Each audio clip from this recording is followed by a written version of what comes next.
आप सभी का स्वागत है रवि जॉन फार्मिंग लीडर में। मैं रवि त्यागी, आपका होस्ट एंड दोस्त। मेरे सभी बुजुर्ग और किसान साथियों को मेरा राम राम। तो किसान साथियों, आज हम जानेंगे हाइड्रोपोनिक टेक्निक के बारे में कि उससे खेती कैसे की जाती है और वो कितनी हमारे लाभदायक है। तो यहाँ हमारे राहुल राज द्रविड़ जी आए हुए हैं, वो बताएंगे आपको इस टेक्निक के बारे में। तो चलिए देखते हैं। भुला दे डर, कुछ अलग कर। किसान साथियों, हमारे चैनल को सब्सक्राइब करें और घंटी के बटन को जरूर दबाएं। नमस्कार दोस्तों, मेरा नाम राहुल राज द्रविड़ है और मैं उत्तर प्रदेश लखनऊ का रहने वाला हूँ। लखनऊ से 75 किलोमीटर की दूरी पर कानपुर है, वहाँ पर चंद्रशेखर आज़ाद एग्रीकल्चरल यूनिवर्सिटी है, वहाँ से मैंने बीटेक किया और 4 साल के बीटेक में मैंने 3 साल का जो प्रोजेक्ट था वो हाइड्रोपोनिक्स में किया। हाइड्रोपोनिक्स यानी बिना मिट्टी की खेती, जिसका डेमो आपके सामने है। तो इसमें हम आपको बता देते हैं कि क्या क्या चीज़ें हैं। पहले तो इसमें जो खेती की जाती है वो पानी में की जाती है, बिना मिट्टी के की जाती है।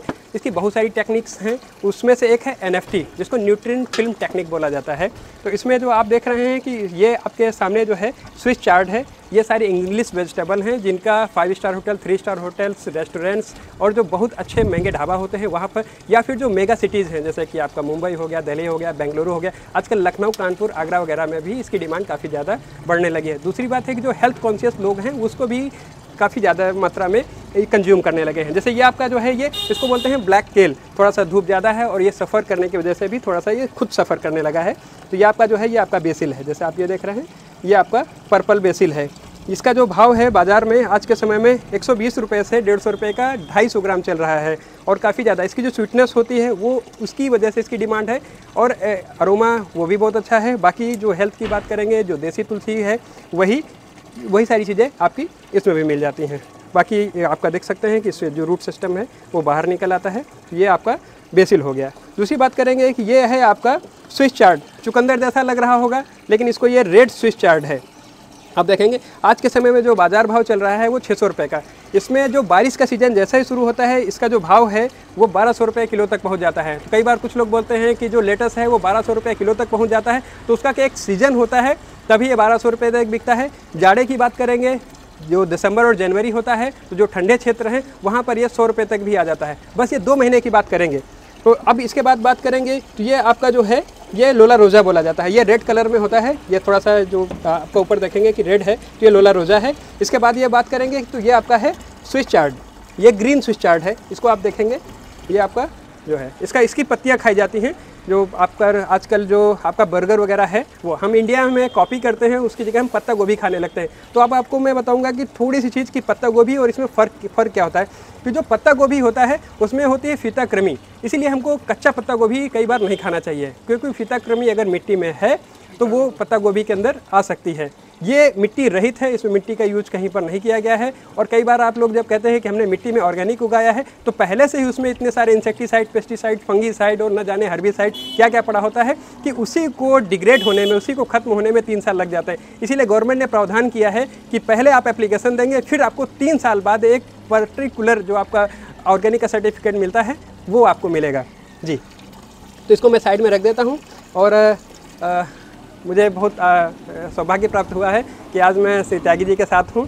तो कोशिश करूँगा कि आपकी तरफ से जो प्रश्न आए उनका मैं उत्तर दे पाऊँ। मेरा एक सवाल है कि जो ये आपके पौधे हैं, इनमें हानिकारक कीट तो लगते होंगे? हाँ जी। तो क्या उनमें पेस्टिसाइड का इस्तेमाल किया जाएगा या जैविक से कंट्रोल होंगे? नहीं, हम पहली बार क्या करते हैं कि इसमें ग्रीन हाउस लगाते हैं। ग्रीन हाउस से क्या होता है कि बहुत सारे जो इंसेक्ट और पेस्ट, जो हानिकारक कीड़े मकोड़े होते हैं, वो वहाँ तक पहुँचे नहीं। पहला होता है कि हम यहाँ पर रोक लगाएं। हाँ, उसके बाद अगर आ जाते हैं तो फिर हम इसमें जैविक का ही इस्तेमाल करते हैं। हाँ, फिर हम आपकी शरण में आएंगे क्योंकि आप जैविक बनाते हैं। फिर हम आपसे कहेंगे कि हमें चाहिए 10 पत्ती अर्क चाहिए, इसमें हमें नीम ऑयल का स्प्रे करना है। अगर आपने इस पर केमिकल का स्प्रे कर दिया तो दिक्कत ये हो जाती है कि ये पौधा मरने लगता है, क्योंकि इसमें डायरेक्ट वो एब्जॉर्ब कर लेता है। यहाँ पर कुछ भी मिट्टी की तरह डिग्रेड नहीं होना है। अगर आपने कोई भी केमिकल, बहुत सारे जैसे कि एफिड के लिए है, माइट के लिए, अगर आपने बाजार के हानिकारक स्प्रे किए तो दिक्कत है, नहीं होगा फिर। हाँ जी। अच्छा, जो आपका ये स्विच गार्ड है, क्या स्विच चार्ट जो है, ये क्या चुकंदर प्रजाति का उपसंवर्ग है? नहीं, चुकंदर नहीं है। नहीं, वर्ग से जो, क्योंकि पत्तों की जो बनावट है, पत्तों की बायोलॉजिकल, क्या उस वर्ग को टच करता है? नहीं, उस वर्ग से नहीं है। तो इसका मुझे डिटेल में बताएं मुझे। जी, असल में ये जो आपका स्विच चार्ट है, इसको आप जब देखेंगे तो ये बीटा मतलब ये वेलगोरियस जो होता है एक वैरायटी है। इसमें क्या होता है कि ये मिलता जुलता उससे है, लेकिन इसमें आपका जड़ का विकास नहीं, कंद का विकास नहीं होगा। उसमें क्या होता है कि आपका कंद के विकास, उसमें मूल जो आपका हम खाते हैं वो कंद खा रहे होते हैं, लेकिन यहाँ पर जो मिनरल मिलते हैं वो हमें पत्तियों में मिलते हैं, तो ये उससे काफ़ी अलग है। चुकंदर के पत्तों में और इनके पत्तों में डिफरेंस क्या है? हाँ, चुकंदर के पत्तों में पहली चीज़ होती है कि उसमें आपका आयरन ज़्यादा होता है, बहुत ही ज़्यादा होता है। वो इतना ज़्यादा होता है कि उसकी वजह से उसका जो टेस्ट होता है वो थोड़ा सा कसैलापन हो जाता है, उसमें बिटरनेस आ जाती है। और इसमें ऐसा नहीं होता है, ये स्लाइटली स्वीट होता है, और इसमें जो प्रॉपर एक मिनरल का जो एक रेशियो होता है वो ज़्यादा होता है जी। अब चूँकि इसकी बनावट चुकंदर के पत्तों से टच होती है जी, ठीक है, तो जो इसका बीज बनाया जाता है या पौधारोपण होता है इसका, या कंद से इसको जो है डेवलप किया जाता है?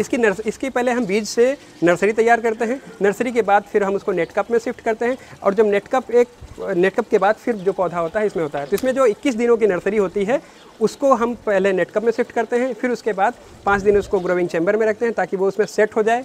उसके बाद फिर हम इसको इसमें, अगर हम इन पौधों को खुली ज़मीन में बोना चाहें, अपने खुले वातावरण में बोना चाहें, तो क्या प्रभाव रहेगा इनका? उत्पादन क्षमता क्या बनेगी? हाँ, इसके एक तो टेम्परेचर जो है वो 28 डिग्री सेंटीग्रेड से ऊपर नहीं जाना चाहिए। अगर 28 डिग्री सेंटीग्रेड से ऊपर जाएगा तो इनकी जो पत्तियों का पानी है वो उड़ जाएगा और ये मुरझा जाएंगी। जैसे हम इसको नवंबर में बोएं और फरवरी में इसको जो समाप्त कर दें, उम्र कितनी होगी? 45 दिन। तो हम जैसे मान लिया फरवरी में इनको, उसमें जनवरी में बोएं, हाँ, और फरवरी लास्ट में इनको जो है इनको निकाला जा सकता है। जैसे ये चुकंदर का ही पौधा है, ये चुकंदर क्या ही आपका स्विच कार्ड है, इसका उत्पादन कितना हो जाएगा एकड़ की? ये एक पौधे से आपको 200 ग्राम निकलता है, और 1 स्क्वायर फीट में एवरेज आप जब निकालेंगे तो आपको एक पौधा लगता है, 1 स्क्वायर फीट में एक पौधा लगता है। ठीक है जी। तो ये हमें बीज कहाँ से मिलेंगे? बीज आपकी कई अच्छी कंपनियां हैं, आप रिजवान से ले सकते हैं, दुनिया की सबसे अच्छी नीदरलैंड की कंपनी है। इंजार्डन है, उसका आप ले सकते हैं। नामधारी इंडिया की कंपनी है, बेंगलोर में उसका 14 एकड़ का फार्म है, काफ़ी अच्छी उनके सीड्स की क्वालिटी बहुत अच्छी है, आप उनसे ले सकते हैं। अच्छा, इसको बिक्री का तरीका? बिक्री के तरीके के पैकिंग जानना चाहता हूँ। पैकिंग के लिए मेरे पास एक बॉक्स है जो गलती से बॉक्स छूट गया और उसका ढक्कन आ पाया है, तो ये इस तरीके के ये बॉक्स होता है, मैं क्षमा चाहता हूँ, इसके नीचे इस तरीके का बॉक्स होता है, जैसे मशरूम पैकिंग होती है। जैसे मशरूम, एग्जैक्ट जैसे मशरूम पैकिंग होती है, और इसमें जो बॉक्स होता है उसमें होल्स होते हैं ताकि ये फ्रेश एयर ले पाए, नहीं तो सड़ने ना पाए। और इसका जो मार्केट की बात करेंगे तो 5 स्टार होटल, 3 स्टार होटल और अच्छे ढाबा और रेस्टोरेंट्स, आजकल जो छोटे 2 टायर 3 टायर किसी भी तरह का जो सिटी है वहाँ पर जो हेल्थ कॉन्शियस लोग हैं वो जो डाइटिशियन भी इसको रेकमेंड करने लगे हैं, तो लगभग इजीली अवेल होने लगा है। स्विस चार्ट थोड़ा सा महंगा होने की वजह से मार्केट में अभी इतनी जल्दी लोग नहीं खरीद रहे हैं। 5 स्टार 3 स्टार रेस्टोरेंट केवल 3 जगह इसका भी मार्केट है, दिल्ली, बेंगलोर, मुंबई, ये इंडिया के सबसे बड़े मार्केट है। इसके भी इसमें उपज हो सकती है। हाँ, घिया लौकी की बात करें, लौकी के लिए जो ग्रीन हाउस बनता है, जैसे इनके लिए जो ग्रीन हाउस बनाया जाता है वो चारों तरफ से कवर कर दिया जाता है कि वहाँ कोई कीड़ा ना पहुँचे, कोई कीड़ा मकोड़ा, कभी कोई इंसेक्ट नहीं पहुँच पाए, उसको खा सकता है। पॉली हाउस की तरह। हाँ, पॉली हाउस बनाया जाता है। और जब आप लौकी की खेती करते हैं, लौकी ऐसा प्लांट है कि जिसमें मेल फीमेल दोनों प्लांट आते हैं, फ्लावर आते हैं, तो उसमें पॉलिनेशन की दिक्कत हो सकती है, तो इसके लिए आपको जो ग्रीन हाउस होता है उसकी बनाने की ज़रूरत नहीं पड़ती है लौकी के लिए। और लौकी के लिए सबसे सही तरीका है कि उसको आप पैसिव हाइड्रोपोनिक में लगाइए। पैसिव हाइड्रोपोनिक में होता है कि पानी आप लगातार नहीं चलाते हैं, कोकोपीट, परलाइट और इस तरह का आपका ग्रो बैग है, ये आपका ये ग्रो बैग है, पॉलीथीन का है, इसमें आप कोकोपीट परलाइट भर देते हैं और इसमें देखेंगे ये होल है नीचे से, ये ज़्यादा पानी हो जाएगा तो निकलने के लिए इसको भर के रख देते हैं। और इसमें सुबह और शाम थोड़ा थोड़ा पानी दिया जाता है, इतना पानी दिया जाता है कि आपका जो पौधा है वो यहाँ से जस्ट पानी टपकने लगे, फिर आपको पता चल जाएगा कि अब पानी इसको नहीं देना है, आवश्यकता नहीं है। और इसके बाद फिर आप इसमें ज़्यादा बिजली की ज़रूरत भी नहीं रहती है, तो आप सुबह देंगे, शाम को देंगे। और इसके लिए मचान बनाया जाता है, मचान पर इसको पूरा फैला दिया जाता है लौकी को। अच्छा। जी, मचान पर फैलाने के बाद आप इसमें क्या करते हैं कि नीचे इसकी ड्रिप लाइन कर देते हैं। 1 एकड़ में 2880 प्लांट लगते हैं लौकी के, और एक प्लांट से जो औसतन उत्पादन होता है वो आपको 25 किलो मिलता है, जिसमें आपको 800 ग्राम से 900 ग्राम की लौकी बाज़ार में इसकी थोड़ा सा अच्छी डिमांड है। ये आपके औसतन है। और इसके बाद बात करेंगे कि जो आपकी लौकी की कई दूसरी प्रजातियां हैं, आप देख लीजिए आपके बाज़ार में किस तरीके की डिमांड है। लौकी के साथ लौकी कद्दू वर्गीय सब्जियां जो दूसरी हैं, जिसमें आपका कुंदरू हो गया, उसको कहीं पर टिंडोड़ा भी बोलते हैं, इंग्लिश में उसको टो गार्ड बोला जाता है। आपका इधर स्पंज गार्ड हो गए, तरोई बोलते हैं उसको, दौड़ का महाराष्ट्र में बोला जाता है, तो उसका भी जी तोरी का भी इस्तेमाल कर सकते हैं।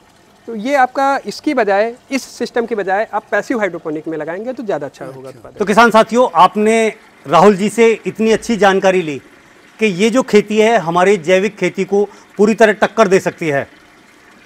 आपको अगर उनकी दी हुई जानकारी और मेरी की हुई कोशिश अच्छी लगी हो तो वीडियो को लाइक करें, शेयर करें, चैनल को सब्सक्राइब करें और घंटी के बटन को जरूर दबाएं।